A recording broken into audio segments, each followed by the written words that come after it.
During Tokyo Game Show, often a lot of publishers will release new gameplay footage for their upcoming games to kind of like ride that wave of hype that is happening around this event. And one of those publishers was Bandai Namco, which released some new gameplay for Code Vein 2. And in today's video, we're going to be checking out that gameplay and see what that game is shaping up to be. So this is just like some brand new gameplay that was released for Code Vein 2. Let's check it out.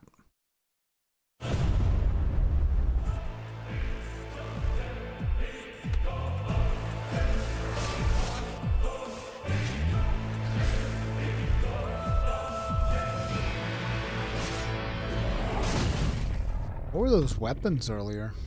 I'm gonna be jumping back and forth on this, so do bear with me.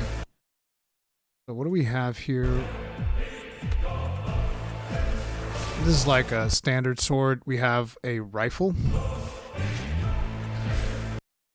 We have like these dual knife things that almost have like a drone thing to them. Bow, sword, scythe. Okay.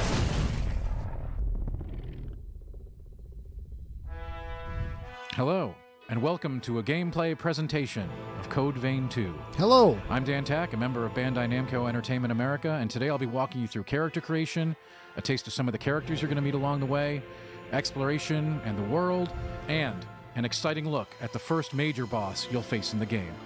Without further ado, let's get into the action. Let's. So before we take you into the action proper, we've got to create a character. And Code Vein 2 features an extremely robust character creator suite of options. Yeah, and Code Vein 1, the character creator was very good.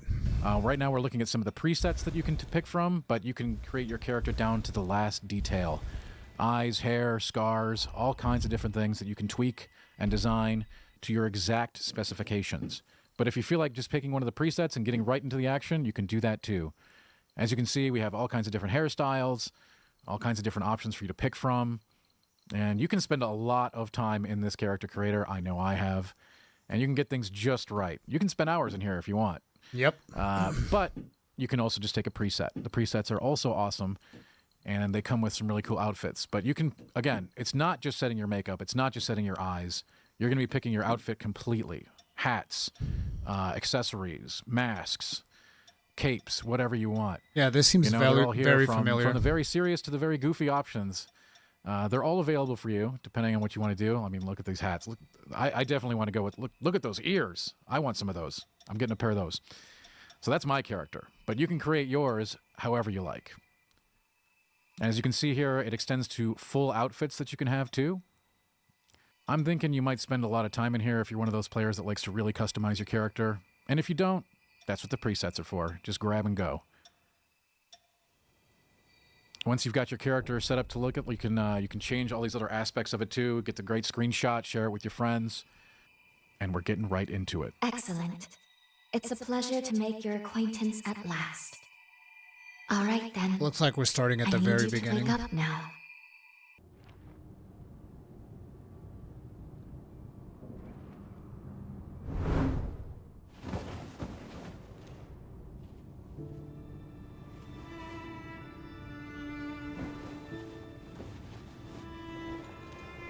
Oh. Ah, you've come too. As I feared, the memories may still take some time to return. Forgive me, I certainly didn't mean to startle you. My name is Lou Magmel. I am a revenant. Bear with me, for this may come as a shock. You have died once already. Don't worry, you'll die plenty more times, though.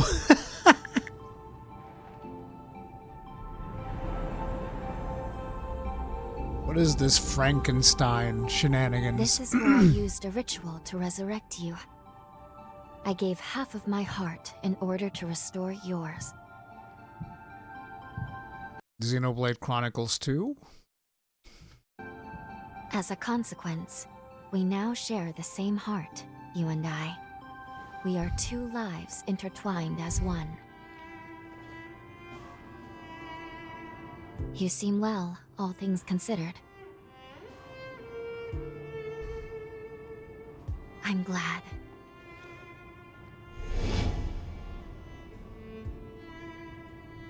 Do you think you can stand? There is someone that I'd very much like for you to meet.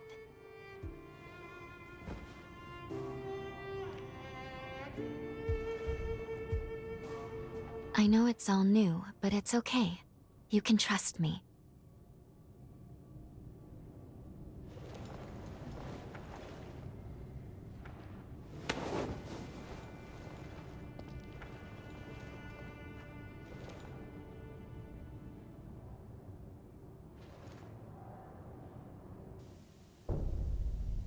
And just like that, we are off to the races. This is Lou. Lou is the first character in the game we're going to meet, and a character that's one of our companions. You'll encounter many of these over the course of the game. Lou is a revenant who has a very, very special power in this game. In fact, the only revenant that can control time. So this will be very important as we move through the game, her special ability. And like all companions, Lou will also travel with you and fight with you. Each companion has special abilities that they bring to combat, and you can also assimilate your ally for some extra bonus powers, but we'll talk about that later. Assimilate your ally? For now, we've just started the journey here in Mag Mell, and we're going to be heading out into the world. Those are some very thick thighs, though. Like, I'm sorry. So this island of Mag Mell is sort of a tutorial area for the player to get used to things before heading out into the greater world. So we'll get a taste of the action here. Is the tower on the hill. And you see we just picked up some flour there. You can find all kinds of useful consumables in the world that you can use to craft helpful tools and items. So obviously things like flour and other food items will help us make some tasty treats that might give us some bonuses, buffs, or healing. So it seems like they're going to take a more open world-like approach with this one. The first one was more, Souls-like levels. Known as enchantments, curses, and the like.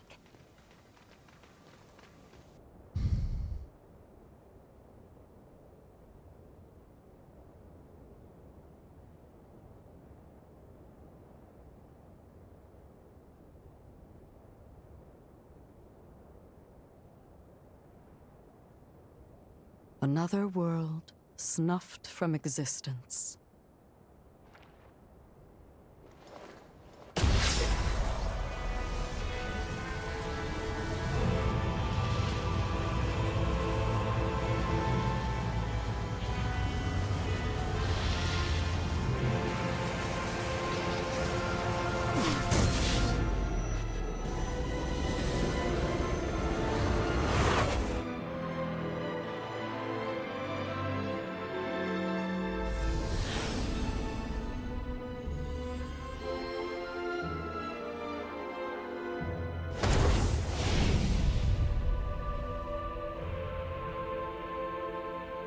Luckily, the residents were all evacuated in time, thanks in no small part to your efforts.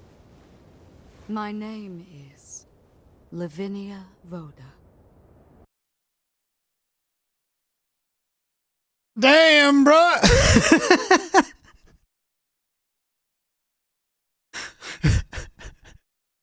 Holy crap.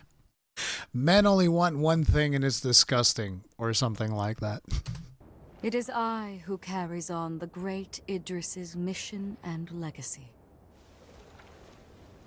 It is you, though, who must save the world of man. So these Lavinia and Lou are basically going to be your companions here at the beginning here to get you through this. The concept of we're going to travel to the past to save the present, essentially. It's a Code Vein 2 hinges on time travel as a huge element of it. So basically, we're going to go to the past to save the future, more or less. So that's very important here in establishing the plot. We've now entered a ruins area, which is sort of an introductory dungeon area. And here you're getting a quick taste of the combat. We're getting some blocking, some rolling. You can see these little slashes accumulate on the enemies there. Those are bleeds. And we can capitalize on that by attacking with the jail item, which will give us I-Core, which is the resource we're going to be using to facilitate our special attacks and special abilities. So it's very important in the pace of combat to, put some slashes on the enemy and then essentially acquire them to keep your your pool of resources high. With this introductory sword, we've got this nice little, as you can see, sort of a dash lunge attack, which can help us close the distance to enemy very quickly, get in and out of combat easily. It's a very useful introductory move that you'll have on your starting blade.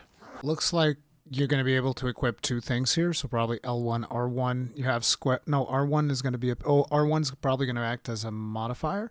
So maybe L1, L2 for this one. I don't know exactly. Just trying to figure stuff out.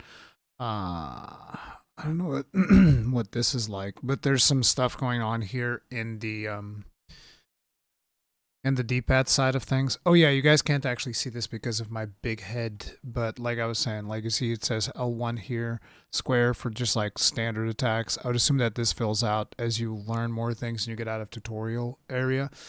Let me actually move the camera to not cover this like here.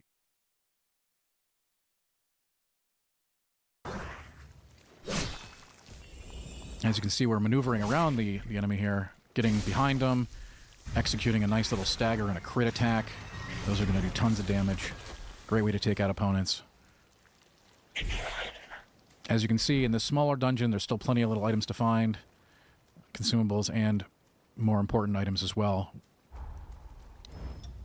We're swapping here to a different weapon. Twin blades. So now we have circle as well. So here we have the Statesman's Longbow. This is an awesome way to do damage at range and also fire at targets across that are too far for you to hit. This does consume the I-Core resource, so you'll have to be replenishing your supplies of that as you move through the game. This is actually in a side category of item called Bequeathed Forme. And there are different things that you can put in this slot other than the bow, but those are going to be kind of a surprise, so we're not going to tell you what the other ones are. But you'll see the bow used here. We can use it to take out this target at range, like so. And this is actually a very important map object that we've just destroyed, and it will unlock large chunks of the map for you to see in the overworld. And now we're going to skip ahead a little bit into the next section of the ruins. We're a bit deeper into this introductory dungeon down below. Oh, look at that. I called it. It was L2.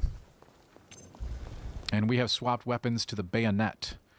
This is an interesting weapon archetype in the game. You'll find different varieties of this. It does allow for both ranged and melee combat. So you'll need ammunition to do the ranged, but it's got quite an interesting moveset. Oh, God. In melee well, I'm going range to play as the well. bayonet. So this is a really cool sort of versatile play style that you can employ if you like bayonets. It's pretty useful here in this area here as we're trying to navigate these narrow corridors and 2 ranged enemies that are shooting us from afar. So the bayonet will let us shoot back, as well as get in their face. So depending on how you like to play, the bayonet might be a great option. There's multiple options for you to check out as you go through the game, different archetypes.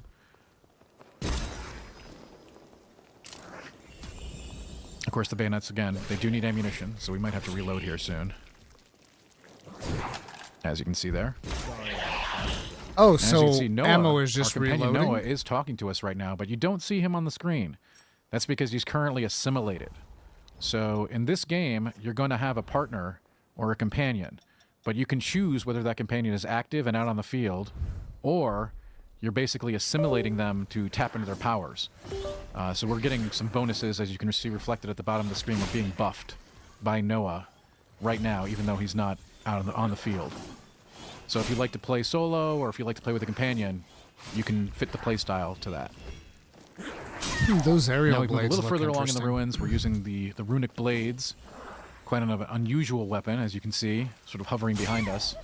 It's a very unique play style and very different than a lot of the other melee weapons in the game. And as you can see, the bow can come in handy in combat as well with a quick flip. And we're going in there.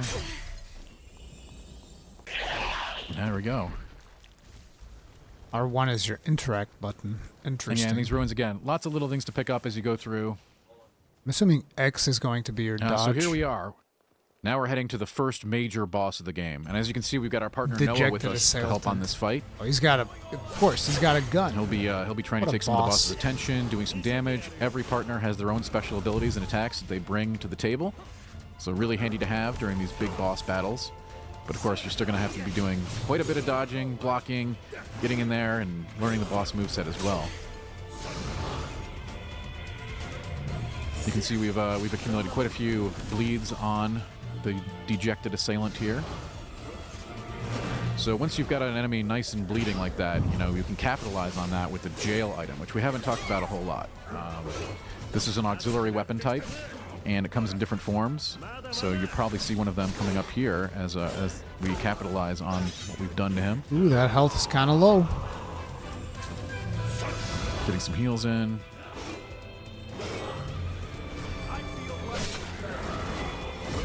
And of course, you're going to want to keep your Ichor high so you can continue to use your special abilities and powers. Cool soundtrack as well. To make a big impact in fights like this.